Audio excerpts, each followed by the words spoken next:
সূরাতুল ইব্রাহিমের 7 নম্বর আয়াতের মধ্যে লা ইন শাকারতুম লাযীদান্নাকুম ওয়া লা ইন কাফারতুম ইন্না আযাবি লাশাদীদ।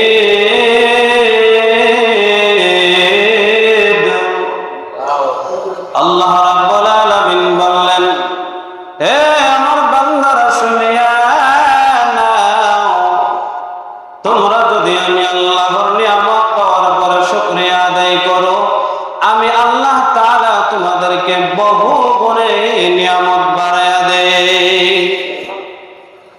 তার জন্য আমরা সব সময় কার শুকরিয়া আদায় করতে হবে? কতক্ষণ কার? আল্লাহ।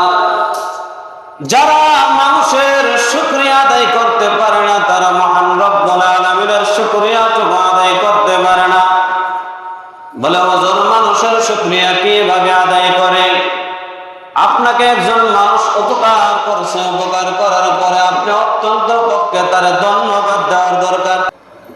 আউযু বিল্লাহি মিনাশ শাইতানির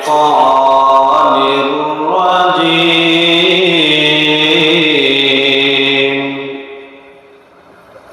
বিসমিল্লাহির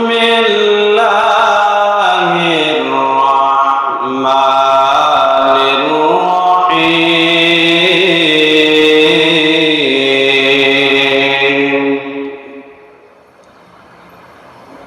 ومن أحسن قولا ممن دعا إلى الله وعمل صالحا وقال إنني من المسلمين.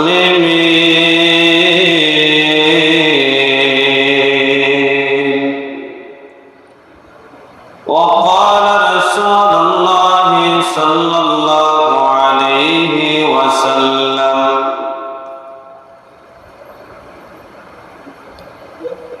إنما الأعمال بالخواتم أو كما قال عليه الصلاة والسلام. صدق الله العظيم وصدق رسوله النبي الكريم ونحن على ذلك لمن الشاهدين والشاكرين والذاكرين والحمد لله رب العالمين.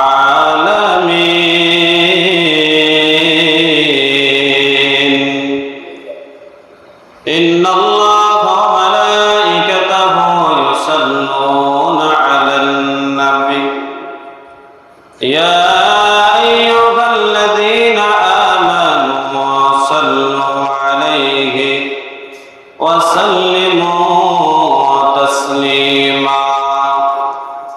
اللهم صل على محمد وعلى آل محمد كما صليت على إبراهيم وعلى آل إبراهيم إنك حميد مجيد. اللهم بارك على محمد وعلى آل محمد كما باركت على إبراهيم وعلى آل إبراهيم إنك حميد مجيد. اللهم صل وسلم وبارك عليه. السلام عليكم ورحمة الله وبركاته. সম্মানিত উপস্থিতি মুসল্লিন কিরাম, আল্লাহ রাব্বুল আলামিন আমাদেরকে অত্যন্ত মায়া করে, দয়া করে, মহব্বত করে, ভালোবাসে। আল্লাহ তাআলার ঘরে আসার এবং বসার তৌফিক দিয়েছেন, তাই আমরা অন্তঃস্থল থেকে মহব্বতে জোরে সোরে বলি আলহামদুলিল্লাহ। আল্লাহ তাআলা বলেন, শুকরিয়া আদায় করলে আল্লাহ বলেন আমি বহু গুণে বাড়াই দিই। কি গুণে? কোরআনুল কারীমের একটি আয়াত আছে, সূরাতুল ইব্রাহিমের 7 নম্বর আয়াতের মধ্যে, লা ইন শাকারতুম লাযীদান্নাকুম ওয়া লা ইন কাফারতুম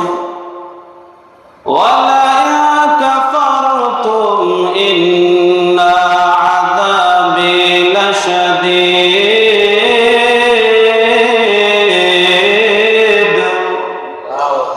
আল্লাহ রাব্বুল আলামিন বললেন, হে আমার বান্দারা শুনিয়া নাও, তোমরা যদি আমি আল্লাহর নিয়ামত পাওয়ার পরে শুকরিয়া আদায় করো, আমি আল্লাহ তাআলা তোমাদেরকে বহু গুণে নিয়ামত বাড়ায়া দেই। তার জন্য আমরা সব সময় কার শুকরিয়া আদায় করতে হবে? কতক্ষণ কার? আল্লাহ। যারা মানুষের শুকরিয়া আদায় করতে পারে না, তারা মহান রব্বুল আলামিনের শুকরিয়া আদায় করতে পারে না। বলে ওজন মানুষের শুকরিয়া কিভাবে আদায় করে? আপনাকে একজন মানুষ উপকার করছে, উপকার করার পরে আপনি অত্যন্ত পক্ষে তার ধন্যবাদ দেওয়ার দরকার। কে দেওয়ার দরকার? ধন্যবাদ দেওয়ার দরকার। যদি এতটুকু না পারেন, ইসলামে শিক্ষা দিয়েছে জাযাকাল্লাহু খাইরান, অন্তত পক্ষে তার এই শব্দটা বলো, তার ধন্যবাদ দেওয়ার দরকার। ঠিক না? এটা হলো মানুষের শুকরিয়া। এটা কার শুকরিয়া? মানুষ মানুষের প্রতি দয়া করলে, ইহসান করলে, আপদ বিপদের দিকে তাকাইলে তার প্রতি আপনার কৃতজ্ঞতা থাকতে হবে, তার প্রতি আপনি শুকরিয়া আদায় করতে হবে। মহান রব্বুল আলামিন বললেন, বান্দারে, পৃথিবী থেকে আসার আগ পর্যন্ত আমি আল্লাহ মৃত্যু পর্যন্ত ওই জমিনের মধ্যে আমি তোর সব কিছু দিয়ে রাখলাম। তার জন্য তোমরা যদি ওই নিয়ামত শুকরিয়া যদি আদায় করতে থাকো কিয়ামত পর্যন্ত, সমস্ত পৃথিবীর গাছ যদি কলম বানাইয়া, গাছের পাতা যদি কাঁটা বানাইয়া ওইখানের মধ্যে যদি শুকরিয়া আদায় করতেই থাকো, লেখতেই থাকো, আল্লাহ বলেন কিয়ামত পর্যন্ত বিন্দু পরিমাণ শুকরিয়া আদায় হবে না। কি হবে না? শুকরিয়া আদায় হবে না। কারণ হলো আমার আল্লাহ কত নিয়ামত আমাদেরকে দিয়েছেন। মুফাসসিরিন কেরাম বলেন, আমাদেরকে 3.5 হাত বডির মধ্যে এমন এমন জিনিস আমার আল্লাহ দান করে দিয়েছেন, অঙ্গ প্রত্যঙ্গ দান করে দিয়েছেন, যা কিনতে গেলে কোটি টাকার উপরে দরকার। ঠিক না? একটা হাতের মূল্য পৃথিবীর কেউ দিতে পারবে না, একটা চোখের মূল্য পৃথিবীর কেউ দিতে পারবে না, মাথার দাম পৃথিবীর কেউ দিতে পারবে না, একটা পায়ের মূল্য কেউ দিতে পারবে না। একটা পা যদি ভেঙে যায়, ওইটা আবার স্বাভাবিক যেইভাবে ছিল এইভাবে পৃথিবীর কোনো ডাক্তার ঠিক করতে পারে না। ঠিক না? আল্লাহ যেইভাবে দে, ডাক্তার যতই চিকিৎসা করুক না কেন, ডাক্তার কইলে যে সতর্কভাবে কাজ করো। ঠিক না? কিভাবে? আমার আল্লাহ বলেন, বান্দারে, এত এত নিয়ামত আমি আল্লাহ তোরে দান করেছিলাম, আমি তোকে সতর্ক বলে নাই। দুনিয়ার যত কাজ সব করবি, কিন্তু হালাল কাজ করতে পারবি, কিন্তু আমি এতটুকু সতর্ক করে দিয়েছি, পৃথিবীর জমিনে অঙ্গ প্রত্যঙ্গ দ্বারা, অন্তর দ্বারা তোমরা গুনাহের কাজ করিও না। কিসের কাজ? এটা হলো আল্লাহর বাধা। এটা কি? আল্লাহ নিষেধ করে দিয়েছেন। অদ্ভুত থেকে আমার আল্লাহ থেকে বোঝা গেল আল্লাহ রাব্বুল আলামিন মহান। আল্লাহ রাব্বুল আলামিনের সব সময় শুকরিয়া আদায় করার দরকার। কি করার দরকার?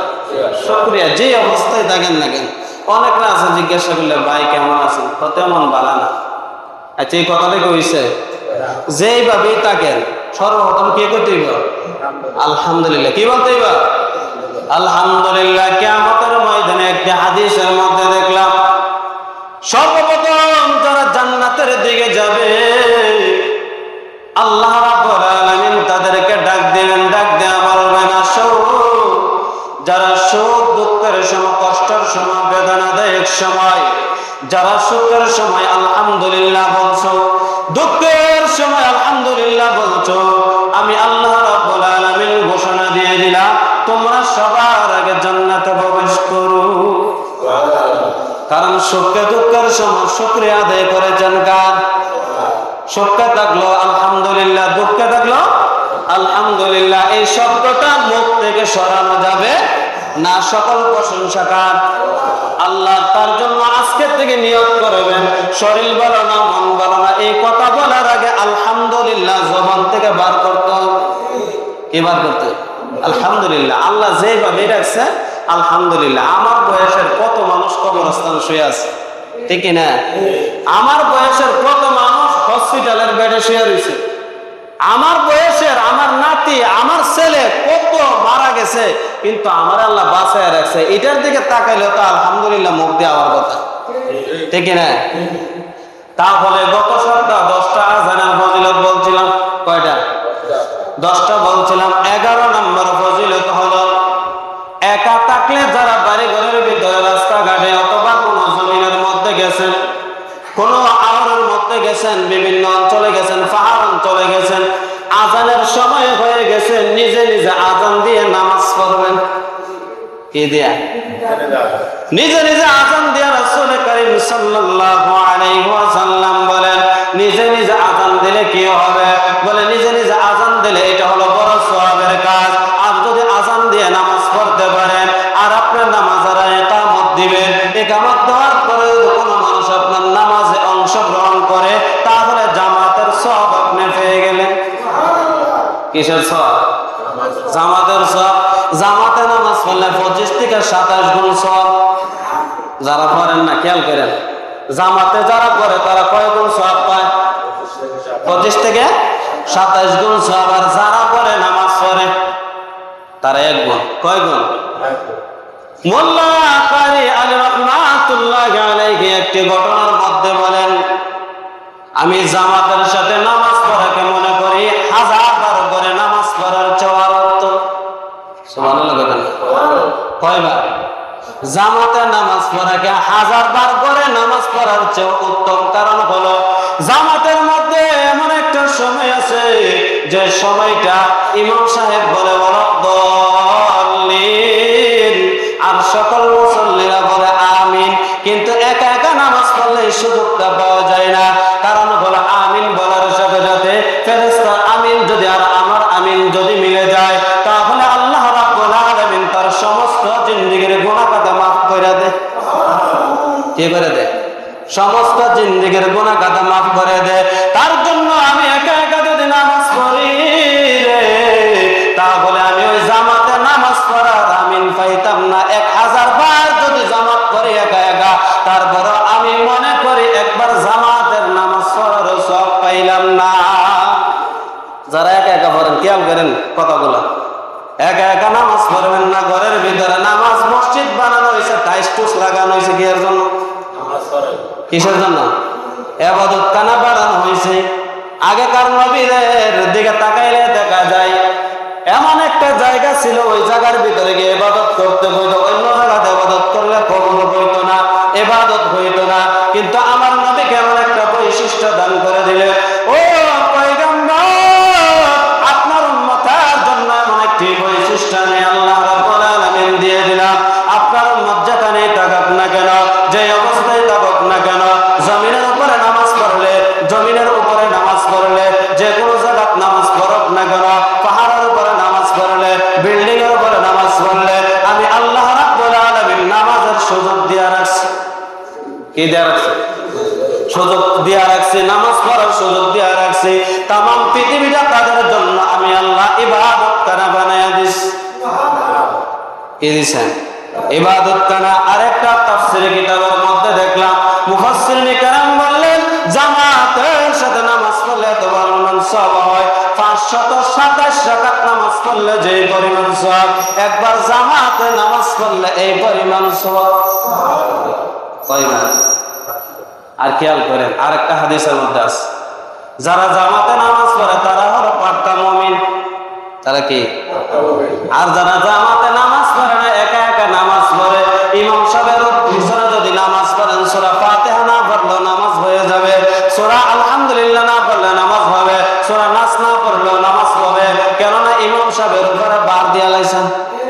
কারণ ইমাম সাহেবের উপর আর একা একা দেন নামাজ পড়েন, আলহামদুলিল্লাহ 40টা ভুল আছে। কয়টা ভুল? 40টা দেন ভুল আছে, আপনার নামাজ হয়েছে নি? কথা বল না। হ্যাঁ, আপনি যদি একজনের কাজ করেন আর গিয়া সাথে এই খালি ভুল করেন, নিবেটার কাজ নিব আপনারে, কথা বল না, নিব। আর আপনি আল্লাহর দ্বারা দাঁড়ায় এখন আল্লাহ মাফ করবো, অসুবিধা নেই। হুজুর কেউ নামাজ পড়েননি, নামাজ যা আছে তা দিয়ে ভরি, আল্লাহ ভরসা। কার উপরে ভরসা দিছে? এরকম ভরসা দেই না আসেনি? হ্যাঁ, ভরসা দিছে কার উপরে? কিন্তু আমাদের শিকার কোনো চেষ্টাই নাই, শিকার কোনো কি নাই। আল্লাহ বলেন এমন বান্দা আমার দরবারে নামাজও কবুল হবে না, বান্দাও কবুল হবে না যদি চেষ্টা করিয়া আর 5 ওয়াক্ত নামাজ চালায়া যাইতে পারো, আমি আল্লাহ রাব্বুল আলামিন নিয়ত করার সাথে সাথে নামাজ কবুল করে নিব। আজানের 1 নম্বর ফজিলত বলছিলাম আজকে। 11 নম্বর ফজিলত হলো যে অবস্থায় থাকেন যেখানেই থাকেন আজান দিয়া নামাজ পড়বেন, বড় সওয়াবের কাজ। কি কাজ? 12 নম্বর ফজিলত হলো আজানের শব্দ যত দূর পর্যন্ত যায়, কি যায়? যে আজান দেয় তার আওয়াজটা মনে করেন নিমসার পর্যন্ত গেছে। কত দূর পর্যন্ত? নিমসার পর্যন্ত গেছে। যাওয়া পর্যন্ত এইখানের ভিতরে যা কিছু আছে, মানুষ বলেন, গরু বলেন, ছাগল বলেন, শুকনা বলেন, ভিজা বলেন, যা কিছু শুনছে কিয়ামতের ময়দানে তার পক্ষে সাক্ষী দিব, তার পক্ষে কি করবো। আর আমরা যারা আজান দেই না, আমাদের বিরুদ্ধে না সাক্ষী, পক্ষে কোনো সাক্ষী হইতেন না। আমাদের বিরুদ্ধে কি সাক্ষী, পক্ষে কোনো সাক্ষী হওয়া যাবে না। মুয়াজ্জিন যারা আজান দেয় তাদের 12 নম্বর ফজিলত হলো আল্লাহ নবী বিশ্ব নবী রাহমাতুল লিল আলামিন বললেন, আজানের শব্দ যতদূর পর্যন্ত যায়, শুকনা বলেন, ভিজা বলেন, মানুষ বলেন, পশু বলেন, গরু বলেন, ছাগল বলেন, যা শুনে কিয়ামতের ময়দানে তার পক্ষে সাক্ষী দিবে।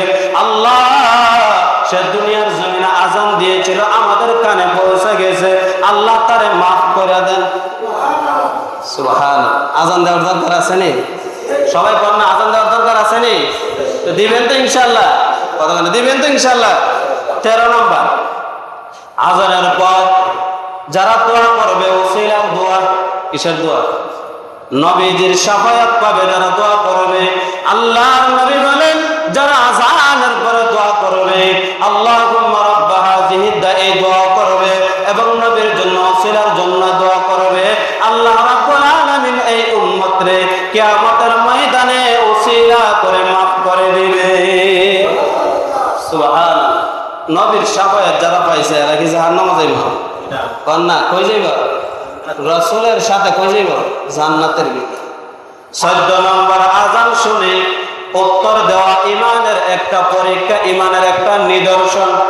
আজান শুনে কি দিতে হইবা? উত্তর। আজান শুনে কি দিতে হইবা? কতটা বয়ান আমরা আজান শুনে উত্তর দিবে, মহিলা হোক পুরুষ হোক, তারা উত্তর দিবে। উত্তর দেওয়া হলে একটা ঈমানের একটা নিদর্শন, ঈমানের একটা শাখা। আর ঈমানের যারা ঈমান ও আজানের উত্তর দিবে তারাই হলো প্রকৃত মুমিন আর মুসলমান। বলেন সুবহানাল্লাহ। তাহলে আজানের উত্তর দেওয়ার দরকার আছে নি? যেখানেই থাকেন আজানের শব্দ যদি কানের মধ্যে যার সাথে সাথে উত্তর দিয়ে দিবে, সাথে সাথে কি যত ব্যস্ততায় থাকেন তারপরে হলো আজানের জবাবটুকু দিয়ে দিবেন। আল্লাহ যেন কবুল করুন, সকলে বলে আমিন। 15 নম্বর, মুয়াজ্জিন হলো আমানতদার। মুয়াজ্জিন কি? আমানতদার। বলে আমানতদের কিভাবে? বলে মুয়াজ্জিন আজান দেয়, আজান দেওয়ার সাথে সাথে মুসল্লিগুলো মসজিদে আসার জন্য ওই মুয়াজ্জিনের আজান শুনে যারা মসজিদে আসবে, আল্লাহর নবী বিশ্ব নবী রাহমাতুল লিল আলামিন বললেন, মুয়াজ্জিন দেন আজান দিছে সে আমানতদার হয়ে গেল, আর যে ইমাম সাহেব ওই ইমাম সাহেব তার জামিন হয়ে গেল। আসলেন জামিন হইল। অনেকে আছে দেখবেন সুদের উপরে টিহা আনতে জামিন হয়। আমার এলাকাত নাই। কিসের উপরে? সুদের উপরে টিহা আনতে গেলে আর 3 জনে গিয়া সুপারিশ করে, এটার নাম হলো জামিন। এটার নাম কি? জামিন। অনেক জায়গাতে আছে কিস্তির থেকে টাকা তুলতো, কিসের থেকে? আরেকজনের আইডি কার্ড লাগে, লাগেনি আপনার এলাকায়?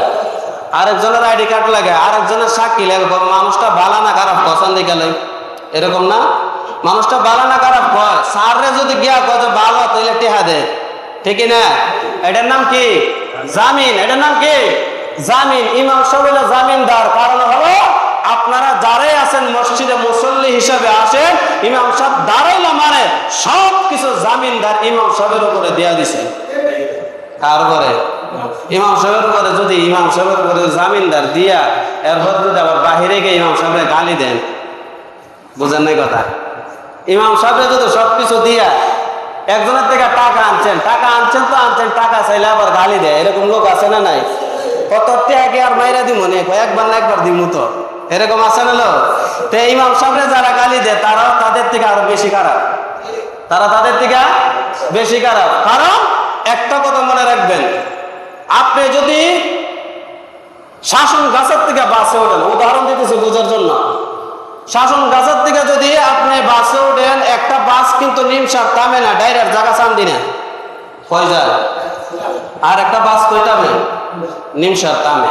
বোঝার জন্য বলতেছি, খেয়াল করেন, নিমসার থামে, কিন্তু আরেকজনে গিয়া বললেন না ভাই বাস তো দুটোই নিমসার থামে। তারে গিয়া বললেন কন্ডাক্টর বুঝলেন না আপনারা, যে হেল্পারি করে, হেরে গিয়া কইলেন যে ভাই দুটোই বাস থামে, আমার থেকে বেশি বুঝেন। হেল্পার কি দাবিতেছে? আমার থেকে বেশি বুঝেন, আমি 24 ঘন্টা থাকি। হের সাথে যেমন তর্ক করা বেয়াদবি, হুজুরের সাথে তর্ক করা হের চেয়ে আর মারাত্মক বেয়াদবি। বুঝেন নাই কথা? হুজুরের 14 বছর ডাইল পানি খাইয়া কোরআন হাদিস শিখে আপনি তার লগে তর্ক করেন, এটা তো আরো বেশি মারাত্মক বেয়াদবি, ঠিক না?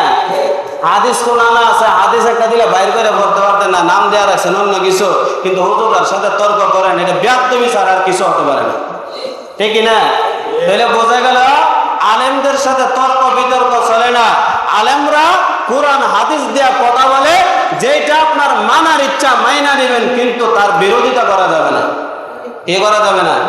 বিরোধিতা। অনেকে আছে বিধর্মীদের লাগে, বিধর্মীদের যদি কোনো কিছু বলেন, অনেকে আছে তাদের গায়ে লাগে, বোঝা গেল বিধর্মী তারা আব্বা লাগে। বিধর্মী কি লাগে? তাদের আব্বা লাগে। অনেক ছেলেমেলে আছে, অনেক হাজার হাজার ইমাম সাহেব খেলাধুলা নিয়ে বিধর্মীদেরকে নিয়ে কথা বলার কারণে তারা ইমাম সাহেবের বিরুদ্ধে কথা কইছে, এরকম আছে। আপনার এলাকাত নাই, কিন্তু অন্য এলাকা কি আছে?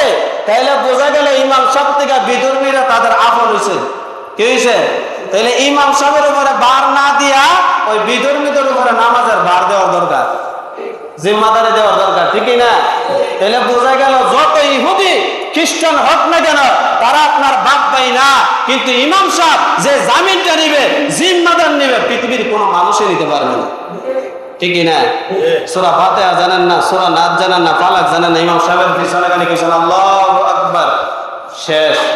কি শেষ? হুজুরের ভুল হইলেও আপনার নামাজ হইব, শুদ্ধ হইলেও আপনার নামাজ হইব, আপনার নামাজ ঠিক আছে। এর থেকে আর সহজ কিছু আছে? কতক্ষণ আছে? হ্যাঁ, তাইলে হের থেকে যদি সহজ না হয়, তো কিভাবে ইমাম সাহেবের পিছনে গীবত করেন, কিভাবে ইমাম সাহেবের গালি দেন, এটা আমার বুঝে আসেন। 2 নাম্বার, ইবনে আব্বাস রাদিয়াল্লাহু তাআলা আনহু, আল্লাহর রাসূলের চাচা। আব্বাস কি? ইমাম সাহেবের কি? আল্লাহর রাসূলের কি লাগেন? চাচা। উনি বলেন আলেমরে সম্মান করা মানে রাসূলকে সম্মান করা। কথা গানা বুঝে না কথা? আলেমরে সম্মান করা মানে কি? রাসূলকে সম্মান করা। কারণ হলো রাসূলের ওয়ারিস কারা? গাঁজাখোর, ইয়াবাখোর, বিড়িখোর, ওই যে বিধর্মীদেরকে সাপোর্ট করে তারা রাসূলের ওয়ারিস কারা?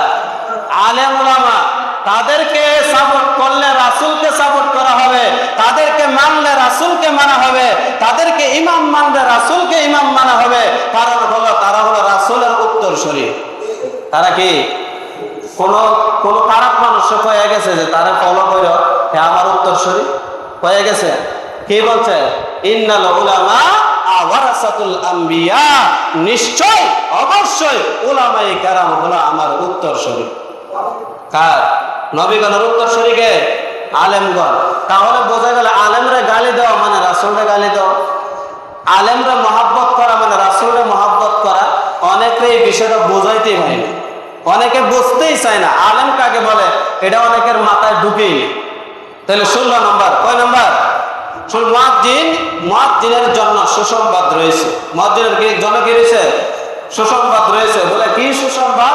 বলে মুয়াজ্জিনের জন্য জাহান্নামে যদি তার নামটাও থাকে, আল্লাহ রাব্বুল আলামিন কাইটটা তার নামটা জান্নাতে যুক্ত করে দেয়। কার জন্য? সবাই বললা কার জন্য?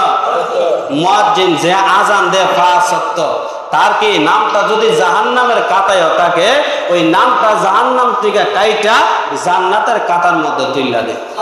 সুবহানাল্লাহ, কত ফজিলত। 17 নম্বর, মুয়াজ্জিনের জন্য আল্লাহ এবং আল্লাহর রাসূল এবং ফেরেশতারা কিয়ামত পর্যন্ত দোয়া করতেই থাকবে। দেখেন মুয়াজ্জিনের কত মর্যাদা। আল্লাহ যে জায়গায় দোয়া করে, রাসূল যে জায়গায় দোয়া করে, ফেরেশতারা যে জায়গায় দোয়া করে, এই জায়গা তার কোনো চিন্তা টেনশন নাই, একদম সে সোজা জান্নাতের মধ্যে প্রবেশ করে। বলেন সুবহানাল্লাহ। 17 নম্বর, মুয়াজ্জিনের জন্য আল্লাহর বিশেষ রহমত ও দয়া আছে। আল্লাহর কি আছে? বিশেষ রহমত ও দোয়া। কেন? বলে সে মানুষদেরকে মসজিদে ডাকতেছে, আল্লাহর দিকে ডাকতেছে, তার জন্য আল্লাহ এবং রাসূলের বিশেষভাবে তার উপরে দোয়া থাকে। বলে সুবহানাল্লাহ। 18 নম্বর, আযান শুনে দুনিয়াবি কাজ ছেড়ে দিতে হবে। আযান শুনে কি সবাই পান না? অনেকে আছে আযান শুনে নাই কাজটা রয়েছে তোদের কইরালে। আপনারা শুনতেন কিনা সাহাবাই কেরামরা যখন কাজ করত, আযানের ধ্বনি যখন কানে যাইতো কাজ ছেড়ে দিত। কাজ কি করতেন? আর আমরা কাজ করতে করতে জোহরও যায়, আসরও যায়, মাগরিবও যায়, এশার খাওয়া দাওয়া কইরা ঘুমায়, কদর জায়গা ঘুমে। আছে না নাই? হ্যাঁ, এটা কি মুসলমানের কাজ? 5 ওয়াক্ত যে অবস্থায় থাকেন না কেন, 5 ওয়াক্ত নামাজ পড়তেই হবে, বাধ্যতামূলক। কয় ওয়াক্ত নামাজ? যদি মুসলমান হয়ে থাকেন 5 ওয়াক্ত নামাজ পড়তেই হবে। 18 নম্বর, আযান শুনিয়া দুনিয়াবি কাজ ছেড়ে দিবেন। কারণ হলো মুয়াজ্জিনে আযান দিছে, তোমরা আল্লাহর দিকে চলে আসো। আল্লাহর দিকে আসলে, মসজিদের দিকে আসলে নামাজ পড়ো। এটা হলো আল্লাহ রাব্বুল আলামিনের হুকুম। এটা কার হুকুম? মুয়াজ্জিনে শোনাই দিতেছে, আসো মসজিদের দিকে আসো। এই মসজিদের ভিতরে, নামাজের ভিতরে কল্যাণ আছে। কি আছে? 19 নম্বর, আযান হলো ইসলামের একটি নিদর্শন। আযান হলো ইসলামের একটা মূল নীতি। আযান যারা দিবে তারা নামাজের জন্য আহ্বান করবে, আর নামাজ যারা পড়বে তারা যেন ইসলামের একটা স্তম্ভ আদায় করে নিল। সুবহানাল্লাহ। কি নিল? নামাজ 5টার ভিতরে। ইসলামের মূল খুঁটি হলো 5টা। কয়টা? 5টা। 5টার ভিতরে নামাজ আছে নি? ইমানের পরে কিন্তু নামাজ। ইমানের পরে কি? ইমান আনছেন, নামাজ পড়তেই হবে। ইমান আনছেন, কি করতে হবে? নামাজ পড়তেই হবে। 20 নম্বর, আযান আল্লাহর স্মরণের দিকে ডাকে। যে আয়াত তেলাওয়াত করছে আল্লাহ রাব্বুল আলামিন সূরা হামিম সিজদার একটি আয়াতের মধ্যে বলেন, ওয়া মান আহসানু ক্বাওলাম মিম্মান দাআ ইলাল্লাহ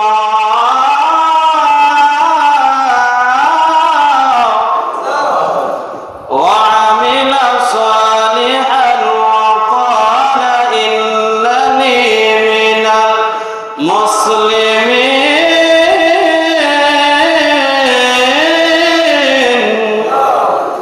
আল্লাহ রাব্বুল আলামিন বললেন, পৃথিবীর জমিনে এর থেকে কে উত্তম হতে পারে যে ব্যক্তি আল্লাহর দিকে ডাকে। যে ব্যক্তি কার দিকে ডাকে? মুয়াজ্জিন কার দিকে ডাকতেছে? আল্লাহর দিকে। তখন আল্লাহ রাব্বুল আলামিন বললেন, ওয়া আমিলা সালিহান।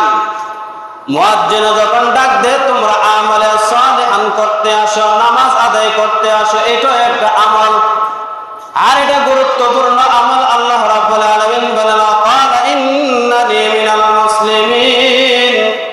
আর সে ডেকে ডেকে বলে, আমি আত্মসমর্পণকারী মুসলমান। তুমি আত্মসমর্পণকারী মুসলমান হয়ে যাও। বলে আত্মসমর্পণকারীকে বলে আল্লাহর কাছে সব আমি দিয়া দিলাম, আল্লাহ যেভাবে বলে এইভাবে আমি চলো। এটা হলো আত্মসমর্পণকারী মুসলমান। এটা কি? আমাদের কথা ছিল মুসলিম মানে কি? মুসলিম মানে আমরা আত্মসমর্পণ করছি। যেমন ভাবে আমার নেতা যেভাবে বলে এইভাবে চলার নাম হলো কি? আত্মসমর্পণ। আমার নেতা যেভাবে বলে এইভাবে চলার নাম। ঠিক তেমনি ভাবে আমার মহান রব্বুল আলামিন যেইভাবে বলে এইভাবে চলার নাম হলো আত্মসমর্পণকারী এবং মুসলমান। যারা মনে করেন আল্লাহর বিধিবিধান মানে না, আল্লাহর মন মতো চলে না, আল্লাহর বিধান মতে চলে না, তারা এখনো কাটি মুসলমান হতে পারে নাই। তারা কি হতে পারে নাই? কাটি মুসলমান হতে পারে নাই। উত্তম কিভাবে? বলে হাদিস শরীফের মধ্যে আছে, খায়রুকুম মান তাআল্লামাল কুরআনা ওয়া আল্লামা, যিনি কোরআন পড়েন এবং পড়ান, যিনি শিখেন এবং শিখান, তিনি হলেন সর্বোত্তম মানুষ। তিনি কি? আমাদের মসজিদে অনেকে আলান দেয়, বাকি নামাজের পরে কিতাবের তালিম আছে, যদি বসেন ইনশাআল্লাহ বহু ফায়দা আছে। কি আছে? কয়নি এক দল আছে ফায়দা ওটা বোঝে না, একবারে জাল টাল ভাঙ্গে বাইরে জায়গা আছে না নাই? ওকে আমরা জালের ভিতরে থাকতাম না, এবার বাইরে জায়গা। বাইরে কারণ হলে কি, এটা উত্তম কইছে, ঠিক আছে, দুনিয়ার যদি উত্তমটা দেখা যায় তাহলে বিশ্বাস করলাম। দুনিয়ার যদি কি উত্তম দেখা যাইত, এরা উত্তম বোঝে না, কিন্তু মরার পরে দুইটা ঘটনা হবে। একটা হলো কোরআনের মধ্যে একটা আয়াত আছে, ওই আয়াতের মধ্যে জানাইয়া দিলেন যে কিয়ামতের ময়দানে কবরস্থানে যখন যাবে মানুষ, আলমে বরজখের মধ্যে একটা ফেরেশতা থাকবো, এই ফেরেশতার চোখ থাকতো না। ফেরেশতার কি থাকতো না? চোখ থাকবে না। অন্তর বলে যে একজন মানুষ কান্না করতেছে, মায়া লাগবো, এই অন্তর বলতে জিনিসটাই থাকতো না। কি থাকতো না? 2 নম্বর। 3 নম্বর হতে সে কানে শুনতো না। সে কি শুনতো না? আমরা তো কানে শুনি নাও কথা মানি না, বুঝেন না কথা? আমরা কানে শুনি না কথা মানি না, সব দিয়ে দেখতেও কথা মানি না, অন্তর তাইতেও আপনার বুঝি না, কিন্তু ওই ফেরেশতার 3টা জিনিসই থাকতো না। ফেরেশতার কি থাকতো না? আপনারা দেন ফিটানি দিব, ফিটানি দেওয়ার সাথে সাথে আপনি শিক্ষা দিবেন, ফেরেশতা এত খানেও না না আবার শুনতো গীতা, আর আপনারা তো শূন্য বুঝতেছেন না, কিন্তু এই সময় ফিটাইব আর কইব শিক্ষা দিব, আল্লাহ কবে আরে এইসব জিনিস দিছি না, কারণ তোমরা দুনিয়াতে সব জিনিস দিও, তোমরা বুঝছো না, আর এরে না দিয়ে বুঝবো কেমনে? বুঝেননি কথা? এরা না দিয়ে বুঝবে কেমনে? আপনারা তো চৌকত ইসলাম, কানত ইসলাম, অন্তর নামক জিনিসটাও ইসলাম, ভালো বুড়া বোঝার মতো ক্যাপাসিটিও ইসলাম, হালাল হারাম বোঝার মতো আমি ক্যাপাসিটি দিছিলাম, অন্তর দিছিলাম, মেধা দিছিলাম, কিন্তু তোমরা এটা মানতে পারো না। আর সে তো কানেও শোনে না, চোখেও দেখে না, অন্তরে নাই, সে কিভাবে বুঝবে? কিয়ামত পর্যন্ত তোমাকে আজকে আযাব দিতেই থাকবে। কতটুক পর্যন্ত? কিয়ামত। কি একটা বাড়ি দিব, দুনিয়ার হ্যামার দিয়া বাড়ি দিলে বিল্ডিং ভেঙে জায়গা, আর আপনার আখিরাতের হ্যামার কেমন থাকবে? 500 গজ নিচে যাইবে এক বাড়ির সাথে। কয় গজ? 2 নাম্বার বাড়ি দেওয়ার সাথে মাথার কলিটা আসমান পর্যন্ত উঠে যাবে। আহা, কেমন আযাব হবে! এখনো বোঝার চেষ্টা করেন। ফায়দা এবং লাভ আছে, এই কথাগুলো আপনার গুরুত্ব দেন। আল্লাহ যেন আমাদের সবাইকে বোঝার মতো তৌফিক দান করেন। সকলে বলে আমিন। ওয়া আখিরু দাওয়ানা আলহামদুলিল্লাহি রাব্বিল আলামিন। যারা সুন্নাত করছেন